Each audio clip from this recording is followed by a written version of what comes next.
आप सभी का। आप देख रहे हैं एबीपी गंगा। मैं हूं आपके साथ जया मिश्रा। बुलेटिन की शुरुआत करेंगे और सबसे पहले बात सीएम के कार्यक्रम की करेंगे। दरअसल मुख्यमंत्री योगी का 2 दिवसीय गोरखपुर दौरा है। 13 और 14 सितंबर को गोरखपुर दौरे पर मुख्यमंत्री होंगे और सुबह 10:30 बजे गोरखपुर पहुंचने वाले हैं मुख्यमंत्री योगी आदित्यनाथ। आपको बताएं कि महंत दिग्विजय नाथ और अवैधनाथ की साप्ताहिक पुण्यतिथि है, जिसमें वो शामिल होने वाले हैं। श्रद्धांजलि समारोह में सम्मिलित होंगे मुख्यमंत्री योगी आदित्यनाथ। 13 और 14 सितंबर यानी कि आज और कल का 2 दिन का दौरा है सीएम का। सुबह 10:30 बजे सीएम पहुंचेंगे और महंत दिग्विजय नाथ और अवैधनाथ की साप्ताहिक पुण्यतिथि कार्यक्रम में शामिल होंगे। श्रद्धांजलि समारोह में शामिल होंगे मुख्यमंत्री योगी आदित्यनाथ। बड़ी खबर आपको दे रहे हैं। मुख्यमंत्री योगी आदित्यनाथ का आज क्या कार्यक्रम रहेगा, उसकी जानकारी आपको दे रहे हैं। और देखिए, जो पहला कार्यक्रम है वो 2 दिन का गोरखपुर दौरे का है। सुबह 10:30 बजे जानकारी मिल रही है कि गोरखपुर सीएम पहुंच जाएंगे और इसके बाद जो वहां पर कार्यक्रम है श्रद्धांजलि सभा का, उसमें वो हिस्सा लेंगे। दरअसल महंत दिग्विजय नाथ और अवैधनाथ की साप्ताहिक पुण्यतिथि है, उसी कार्यक्रम में शामिल होने के लिए सीएम पहुंचेंगे। 2 दिनों का ये गोरखपुर दौरा होगा।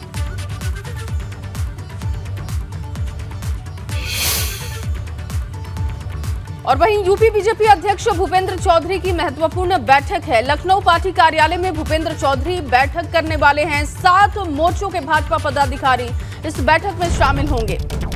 प्रदेश पदाधिकारियों की बैठक के बाद किसान मोर्चा की भी बैठक होगी। दोपहर 2:30 बजे यूपी बीजेपी किसान मोर्चा की बैठक है। तो सबसे पहले 7 मोर्चों के पदाधिकारियों के साथ बैठक होने वाली है बीजेपी प्रदेश अध्यक्ष भूपेंद्र चौधरी की। और लखनऊ पार्टी कार्यालय में भूपेंद्र चौधरी बैठक करने वाले हैं और इसके बाद किसान मोर्चा की भी बैठक होगी। तो बड़ी खबर आपको लगातार दे रहे हैं। प्रदेश पदाधिकारियों की बैठक के बाद किसान मोर्चा की बैठक होने वाली है और दोपहर 2:30 बजे का समय इसके लिए तय किया गया है।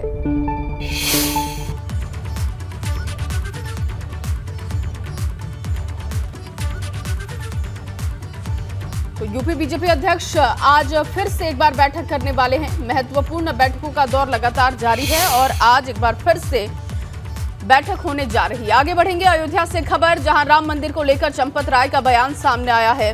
2023 दिसंबर तक ग्राउंड फ्लोर तैयार हो जाएगा। चंपत राय का ये बयान आपको बता रहे हैं।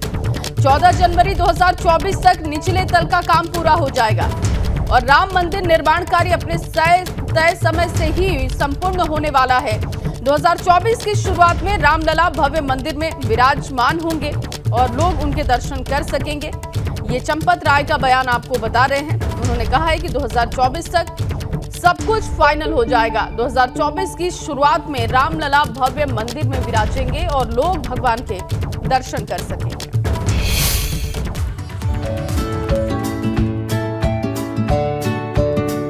जहां कण कण में राम बसे हैं, जहां आस्था का बसेरा है, अयोध्या में भव्य राम मंदिर का काम जोरों पर है। भक्तों का इंतजार अब खत्म होने वाला है। भव्य राम मंदिर का प्रथम तल दिसंबर 2023 तक बनकर तैयार हो जाएगा। साथ ही रामलला की प्राण प्रतिष्ठा की सारी तैयारियां भी 1 महीने पहले शुरू कर दी जाएंगी। दुनिया भर के राम भक्तों के लिए 2024 की जनवरी में वो सुखद पल आएगा, जिसका इंतजार लंबे वक्त से भक्त कर रहे हैं। भव्य मंदिर में विधिवत पूजा अर्चना के साथ रामलला की प्राण प्रतिष्ठा की जाएगी और 2024 में रामलला अपने भव्य मंदिर में विराजमान हो जाएंगे। 1 फ्लोर पूरा हो जाएगा, ग्राउंड फ्लोर। पहले सोचते थे ग्राउंड फ्लोर का आधा हिस्सा पूरा हो पाएगा। आज सबकी बातचीत का मेरा विश्वास ऐसा बन गया है कि ग्राउंड फ्लोर एक कोने से दूसरे कोने तक, पश्चिम से पूरब तक कंप्लीट हो जाए। राम मंदिर में सब कुछ राममय होगा। यहाँ तक कि मंदिर की जालियों और रेलिंगों पर भी ऐसे डिजाइन होंगे जो हर किसी को अपनी तरफ आकर्षित करेंगे। मंदिर की रेलिंग कमल के फूल जैसी होगी। दिसंबर 2023 में सूर्य दक्षिणायन में है और सूर्य के दक्षिणायन रहते हुए शुभ कार्य नहीं करते, लेकिन 15 दिन बाद जनवरी में मकर संक्रांति है। मकर संक्रांति को सूर्य उत्तरायण हो जाते हैं, तो उत्तरायण के बाद जो भी शुभ दिन आएगा 5-7-10 दिन के अंदर कर लेंगे। जिस दिन प्राण प्रतिष्ठा होगी सारी प्रक्रिया उससे 1 महीने पहले शुरू होगी। प्राण प्रतिष्ठा के लिए कितने विधि विधान करते हैं वो तो 1 महीने पहले शुरू हो जाएंगे। कोशिश है कि मकर संक्रांति के आसपास शुभ मुहूर्त में प्रभु राम भव्य मंदिर में प्रतिष्ठित होंगे। इसी टारगेट को लेकर मंदिर का निर्माण कार्य चल रहा है। उम्मीद है कि जल्द इंतजार खत्म होगा और भक्त रामलला के दर्शन कर पाएंगे। इतना ही नहीं, राम मंदिर में रामायण काल के कई देवी देवताओं की मूर्तियां भी लगेंगी। अयोध्या से ऋषि गुप्ता, एबीपी गंगा। और अगली बड़ी खबर शामली से, जहां गन्ना भुगतान को लेकर किसानों का हल्ला बोल। भाकियू के नेतृत्व में किसानों का प्रदर्शन। 8 दिनों से किसान कलेक्ट्रेट में धरने पर बैठे हुए हैं और आज भाकियू ने बुलाई है किसानों की महापंचायत। राकेश टिकैत की मौजूदगी में महापंचायत होने जा रही है। बड़ी खबर आपको दे रहे हैं, पिछले 8 दिनों से कलेक्ट्रेट में धरना प्रदर्शन किसानों का चल रहा है, लेकिन आज महापंचायत होने जा रही है। राकेश टिकैत भी इस महापंचायत में शामिल होंगे। और वहीं पूरा मामला हरदी थाना क्षेत्र के हरदी गांव का है। परिजनों के मुताबिक लड़की घटना के कुछ घंटे पहले घर से गायब हुई थी। परिजनों के ढूंढने पर नाबालिग का शव गांव के बाहर बबूल के पेड़ से लटकता हुआ मिला था। परिजनों ने गांव के रहने वाले एक लड़के पर रेप कर हत्या का आरोप लगाया है। वहीं पुलिस ने अपनी जांच में बताया है कि नाबालिग लड़की गांव में रहने वाले लड़के से काफी दिनों से बात करती थी। दोनों को बात करते हुए परिजनों ने पकड़ लिया था और लड़की को मारा पीटा गया, जिसके बाद गुस्से में आकर लड़की ने फांसी के फंदे से लटक कर अपनी जान दे दी।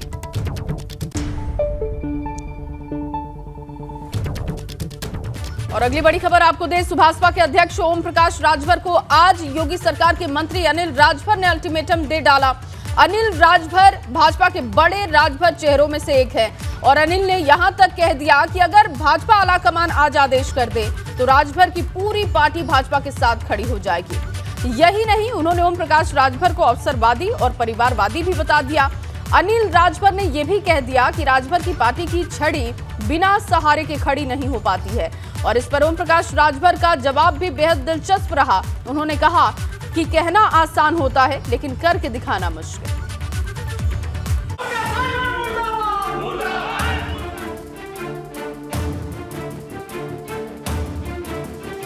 ओम प्रकाश राजभर की सुभाषपा ने जब से समाजवादी पार्टी से गठबंधन तोड़ा है तब से ही वो संकट के बीच घिरे हैं। कभी 10 नेता इस्तीफा देते हैं तो कभी 50।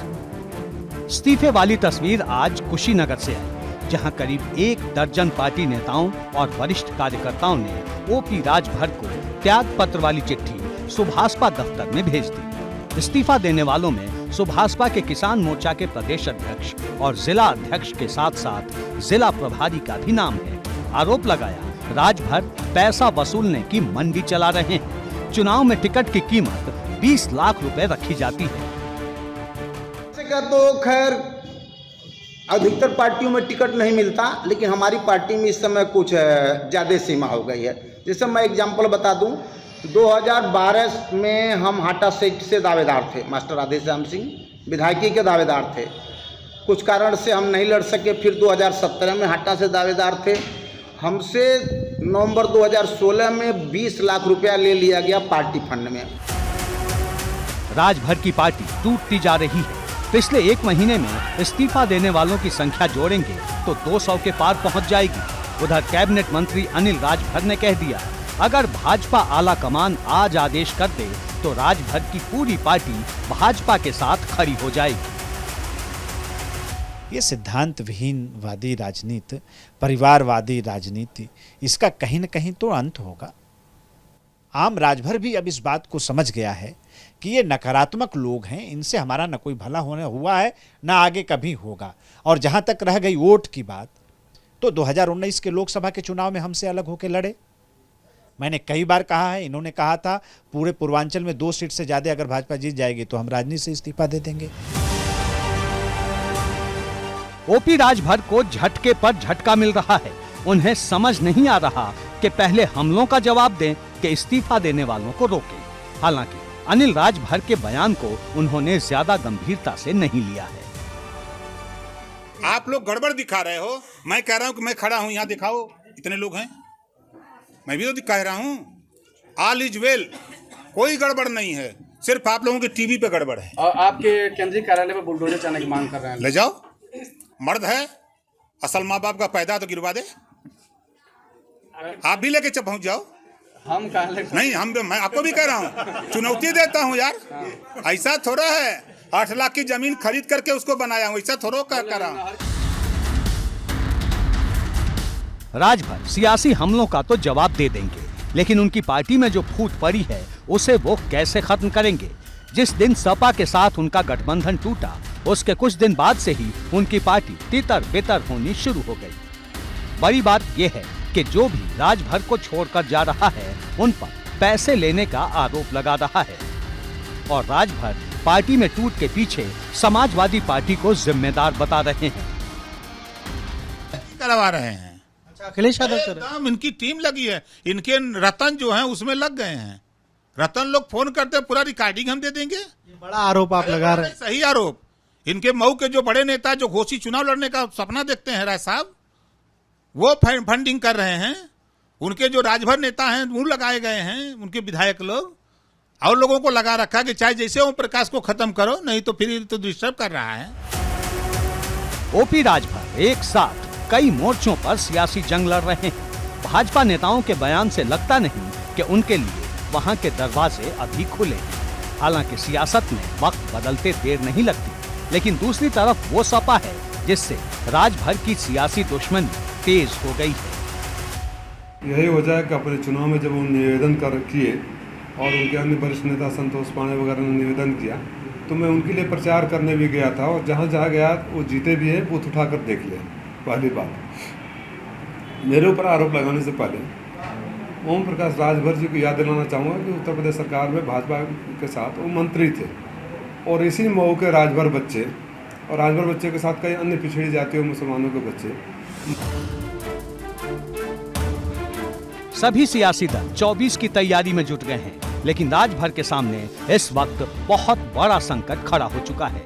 अगर इसी तरह उनकी पार्टी टूटती रही तो 24 तक आते आते क्या होगा ये समझा जा सकता है। और वैसे भी अनिल राजभर ने जो बयान दिया है वो राजभर को कहीं ना कहीं अंदर ही अंदर परेशान जरूर करेगा, क्योंकि उनके पास गिनती के ही विधायक हैं और जैसे ही पहला विकेट गिरा, बाकी के विकेट गिरने में देर नहीं लगेगी। एबीपी गंगा के लिए ब्यूरो रिपोर्ट।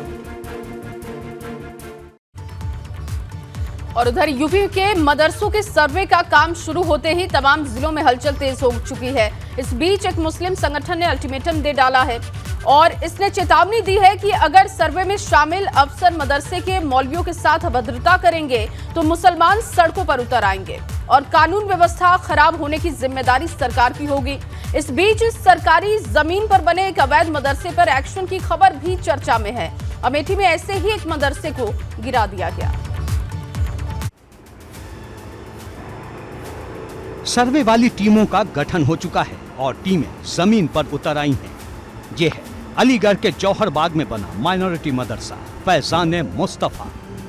वैसे तो ये मदरसा 5वीं तक मान्यता प्राप्त है, लेकिन फिर भी आगे की क्लास यहाँ चलती है। अब टीम ने सर्वे के दौरान इस मदरसे की सुविधाएं देखी, आय का स्रोत पूछा और तमाम जरूरी जानकारी ली। यहाँ जांच के लिए आई है कि मदरसे में कितने बच्चे हैं, कितने असातिज़ा हैं, कितने रूम हैं, कितने बाथरूम हैं और लेटरिन बाथरूम है और कितनी कहाँ तक की पढ़ाई हो रही है, कैसे पढ़ाई हो रही, किसकी मदद से हो रही है, ये सब पूरी डिटेल मालूम की है। गवर्नमेंट द्वारा निर्देश दिया गया है कि गैर मान्यता प्राप्त जो मदरसे हैं उनके 12 बिंदुओं पर 12 पैरामीटर्स पे उनके डाटा हमें कलेक्ट करना है। तो उसके तहत ही हम यहाँ डाटा कलेक्ट करने आए थे। फैजान मुस्तफ़ा जोहराबाग में, मदरसे का नाम है फैजान मुस्तफ़ा, जोहराबाग अलीगढ़ में स्थित है। इस मदरसे का संचालन एक सोसाइटी द्वारा किया जाता है और इनके द्वारा बताया गया कि वक्फ की ज़मीन है और बाकी एक हॉल है 40 बाई 70 फीट का, उसी में बच्चों को पढ़ाते हैं लोग। सर्वे की एक तस्वीर सहारनपुर से भी आई।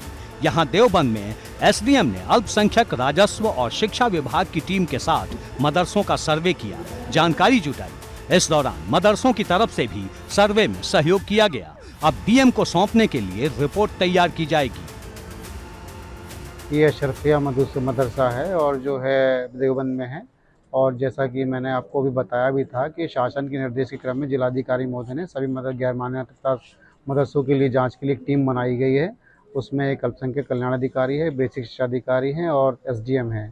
तो इसमें जो है तीनों विभागों की टीम जो है जांच करेगी और जो है जो रिपोर्ट है 12 बिंदु की एक निर्धारित प्रारूप बना के दिया गया है, उसी पे सूचना एकत्रित करके जिलाधिकारी महोदय को प्रेषित की जाएगी। पश्चिम हो या पूरब, सर्वे हर जगह शुरू हो चुका है। आजमगढ़ में भी डीएम ने जिस 3 सदस्यीय टीम का गठन किया है, उसने अपना काम शुरू कर दिया है।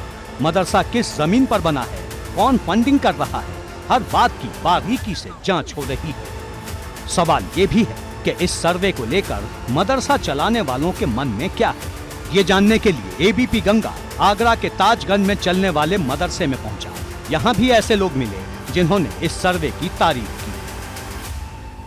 यानी जिस सर्वे को नेता छोटा एनआरसी बता रहे हैं, उसकी जमीनी हकीकत बदली बदली दिखाई दे रही है।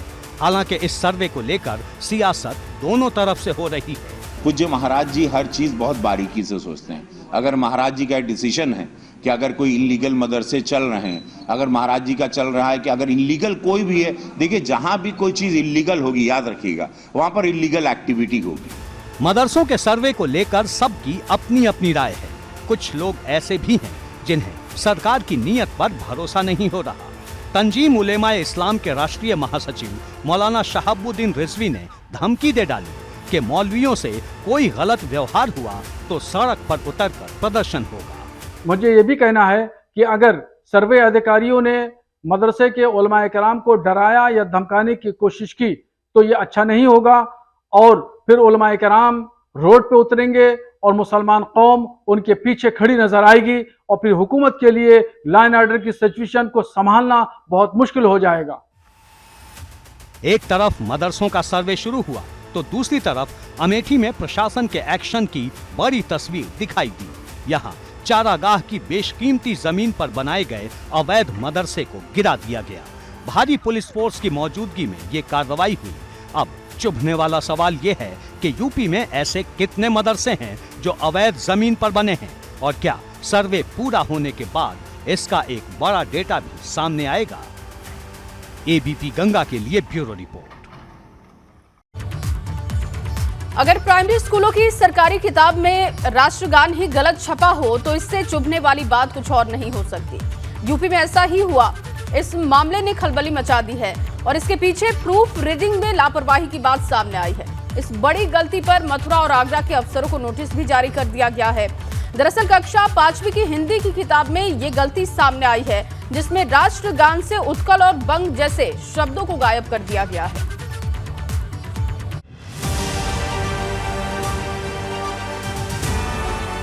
ये कक्षा 5 के बच्चों को दी जाने वाली किताब वाटिका है, लेकिन चुभने वाली बात यह है कि इसके आखिरी पेज पर लिखा राष्ट्रगान गलत है। दरअसल राष्ट्रगान की तीसरी लाइन पंजाब, सिंध, गुजरात, मराठा के बाद चौथी लाइन में सिर्फ द्राविड़ लिखा है। यानी इसके बाद जो 2 शब्द उत्कल और बंग होना चाहिए वो गायब हैं। परिषदीय विद्यालयों में सरकार की तरफ से आई ये किताब बच्चों के पास पहुंचते ही विवादों में आ गई। भारतीय जनता पार्टी की सरकार की अकर्मठता और टोटल कंप्लीट इंटेलेक्चुअल बैंक्रप्सी इसके सामने दिखाई पड़ रही है आपको। किस तरीके से किसी भी आदमी को, किसने उसका टेंडर दिया, किसने अप्रूव किया, किसने पब्लिशिंग की, किसने डिस्ट्रीब्यूशन की, आने के बाद कोई उसकी क्वालिटी कंट्रोल नहीं हुआ, कोई चेक नहीं हुआ, कोई इंस्पेक्शन नहीं हुआ कि जो हमने दिया था वही छपा है, नहीं छपा है, ठीक से छपा है। और पूरे उत्तर प्रदेश में सरकार के पैसे की सिर्फ लूट है, बंदरबाट है। हो सकता है जानबूझ के किया गया हो जिससे कि दोबारा छापने के नाम पर फिर से पैसे का बंदरबाट किया जा सके। हालांकि सरकार की तरफ से इसे प्रिंटिंग की गलती बताई गई है, लेकिन गलती किसकी है इसके लिए पब्लिशर से स्पष्टीकरण मांगा गया है। प्रूफ रीडिंग में ढिलाई पर अधिकारियों को नोटिस भी जारी किया गया है। जैसे ही ये बात संज्ञान में आई, तुरंत फर्म को नोटिस जारी हुआ। जिन अधिकारियों की जिम्मेदारी थी, जो जिम्मेदार लोग थे, उनको कारण बताओ नोटिस जारी किया गया, उनसे जवाब तलब किया जा रहा है। कहीं कोई मिसप्रिंट हो सकता है। विभाग की तरफ से जानकारी दी गई कि ऐसी किताबें सिर्फ कौशाम्बी में ही बांटी गई है और सभी किताबों को बदल दिया जाएगा। हालांकि ऐसी किताबें लाखों की संख्या में छप चुकी हैं। देखिए, राष्ट्रगान, राष्ट्रीय ध्वज, ये सब राष्ट्रीय प्रतीक हैं। इनसे तमाम लोग प्रेरणा लेते हैं, जुड़ाव महसूस करते हैं। इसलिए ये जानबूझ के बंगाल में हार जाने के कारण किसी खींच में हुआ है तो ये राष्ट्रद्रोह की श्रेणी में आता है। जिन्होंने गलती हुई है, जिन्होंने ये अपराध किया, उनको सज़ा मिलनी चाहिए। और ये गलती से भी अगर हुआ है तो ये बहुत बड़ा विषय है। इसको सरकार को तुरंत संज्ञान में लेकर सुधार भी कराना चाहिए, गलती भी माननी चाहिए और जिम्मेदारी भी लेनी चाहिए। वैसे भी बच्चों के पास ये किताबें कई महीने बाद पहुंची थी। सत्र तो अप्रैल से ही शुरू हो गया था, लेकिन किताबें सितंबर महीने में पहुंची और वो भी गलत। इस एक लापरवाही के सामने आने के बाद विभाग की पिछली लापरवाही भी याद आ गई। एबीपी गंगा के लिए ब्यूरो रिपोर्ट।